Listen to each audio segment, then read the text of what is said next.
ফজরের 2 রাকাত সুন্নতের পরে একটি দোয়া 100 বার পড়লে পুরা দুনিয়া তার কাছে নত হবে ইনশাআল্লাহ।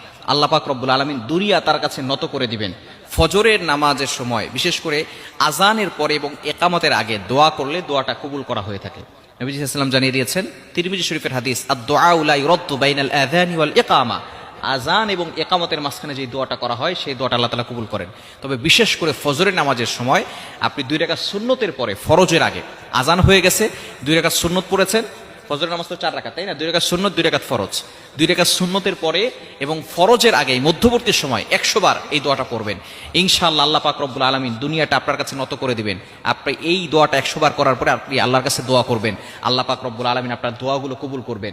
আপনার সন্তান আপনার কথা শুনে না, আপনার মেয়ের বিয়ে হচ্ছে না, আপনার অভাব, আপনার বিপদ, যত ধরনের কষ্ট আছে, দুঃখ আছে, সব আকাঙ্ক্ষাগুলো আপনি আল্লাহর কাছে বলবেন, দেখবেন আল্লাহ তাআলা সবকিছু আপনার জন্য সহজ করে দিবেন।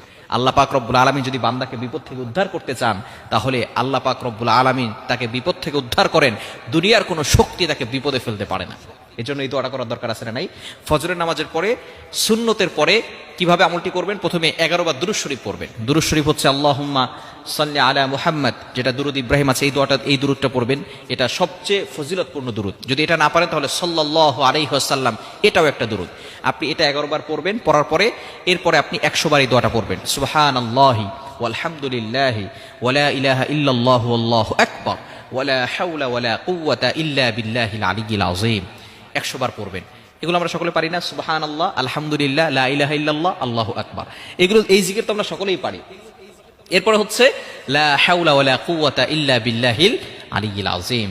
একেবারে পরিচিত, সকলের কাছে পরিচিত, একেবারে সহজ যে বাক্যগুলো আছে, সবচেয়ে সহজ এবং আল্লাহ তাআলার কাছে প্রিয় বাক্যই হচ্ছে 4টি বাক্য, সুবহানাল্লাহ, আলহামদুলিল্লাহ, লা ইলাহা ইল্লাল্লাহ, আল্লাহু আকবার। এই 4টি বাক্য হচ্ছে আল্লাহ তাআলার কাছে সবচেয়ে প্রিয় বাক্য। সুতরাং আপনি ফজরের সুন্নতের পরে 11 বার দুরূদ শরীফ পড়বেন। এরপরে আপনি এই দোয়াটা পড়বেন, সুবহানাল্লাহি ওয়ালহামদুলিল্লাহি ওয়ালা ইলাহা ইল্লাল্লাহু আল্লাহু আকবার ওয়ালা হাওলা ওয়ালা কুওয়াতা ইল্লা বিল্লাহিল আলিয়্যিল আযীম। 100 বার পড়ার পরে এরপরে আপনি আল্লাহর কাছে আরো 11 বার দুরূদ শরীফ পড়ে আল্লাহর কাছে দোয়া করবেন। আল্লাহ পাক রব্বুল আলামিন অবশ্যই আপনার দোয়াগুলো কবুল করবেন।